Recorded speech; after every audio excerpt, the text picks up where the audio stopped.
Je, mwanamke mmoja anaweza kubadilisha maamuzi ya mfalme? Je, hekima na maneno ya busara yanaweza kuokoa maisha ya wengine? Katika kipindi cha utawala wa Mfalme Daudi, ndani ya Israeli, hali ilikuwa tete. Mfalme Daudi alikabiliwa na adui, migongano ya ndani na familia iliyokuwa hatarini. Ndipo mwanamke wa Tekoa alitokea, si kwa utajiri wake, bali kwa hekima, ujasiri na maneno ya busara. Alienda mbele ya mfalme akisema, Bwana wangu, kuna hatari katika familia fulani.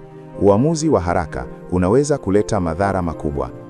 Hakumlaumu Mfalme Daudi, bali alionyesha hali halisi kwa hekima na unyenyekevu. Mfalme alisikiliza, moyo wake ukaguswa na uamuzi sahihi ukachukuliwa.